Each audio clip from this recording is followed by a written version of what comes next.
Hi, I'm Ronnie. I'm a professional dog trainer. This is my dog Bailey. And today we're going to teach you how to do a duck walk. Okay, so Bailey. Good. Good girl. So this is basically what we're going to learn how to do. In order to start teaching this trick, the first thing that I want you to do, I want you to take something that you can treat your dog with. Personally, I enjoy using hot dogs. I find it more motivating for the dog than its regular food. So as you can see, my dog Bailey is extremely interested in what I've got to say to her, and she enjoys having the treats, she enjoys having the communication with me. Good girl. So what I want you to do is I want you to already make sure that your dog is focused when you're working with him.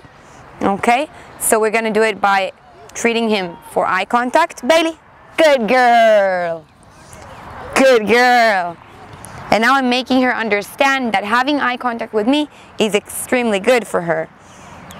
And by doing that, I'm actually achieving her focus. I'm getting her focus to me. Bay. Good. Hup. Good girl. So make sure that your dog is attentive while you're working with him, or else you're just not going to get into any results, and you're going to get frustrated, and your dog's going to get frustrated, and that's just not fun for anyone. Good girl. Now, the reason I'm keeping on saying good girl whenever I'm doing a new trick or while working with my dog is that I want to give her a marker that what she's doing is right. Okay? So when we're talking about a vocal marker, I can decide what the marker is. It can be yes, it can be good girl, okay? It can actually be any word that you decide, but it has to sound extremely happy, okay? And whenever the dog is doing something good, you have to use it. Okay, so let's see it again. Bay, come here. Good. Bailey, middle. Good girl. So the first thing that I want my dog to do in order to teach her how to do the duck walk, I want her to get between my legs. Okay, now because my dog doesn't know that she's supposed to get between my legs, I'm going to invite her using this treat to come here. So I'm going to do Bailey, good girl. Okay, and I keep on treating her whenever she does it. Bailey, I'm starting to walk. And once again, what I'm doing is I'm opening up my legs and I'm telling her, Bailey, good girl.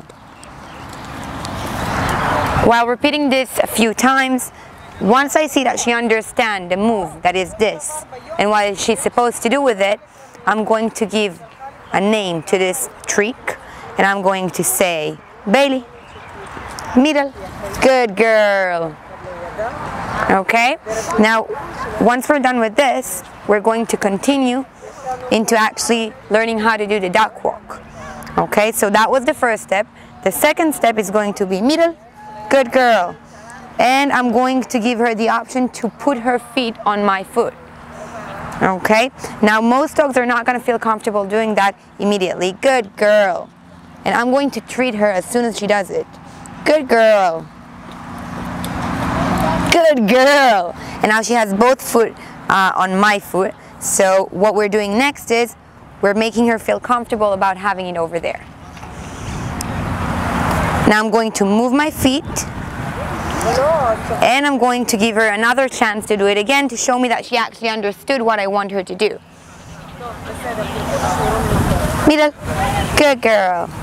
And I'm closing up my foot to her body. Good girl.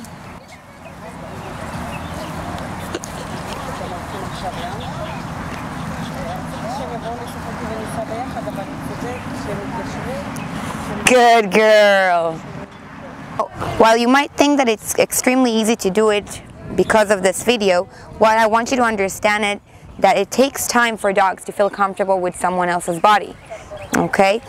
So the more you work on it, the better the result is going to be, and do not expect your dog to understand it in half a second. Okay? It can take a few minutes for some of the dogs, and it can also take a few days for another dogs. Okay? So our goal is to make the dog feel comfortable as possible with our body on our feet, okay? And we're not going to push him into putting his feet on our feet. Once we've made sure that the dog is feeling comfortable having her feet on my feet, what I'm going to do is, Bailey, I'm going to start making her feel comfortable about me walking that way. Good girl. Good. Now I'm doing it one step at a time. So it's one step, good girl. Second step, good girl. And then again, one step, good girl. And the second step, good girl. I repeat this a few times, and only after I've done it and I see my dog understanding what she's supposed to do, only then I'm going to start giving this trick a name. Okay, so the trick name is going to be duck walk, and the way that we're going to do it is we're going to actually collar into middle, just like we did at the beginning. So middle, good girl, duck walk. Good. Good girl. Now let someone else try it. Middle.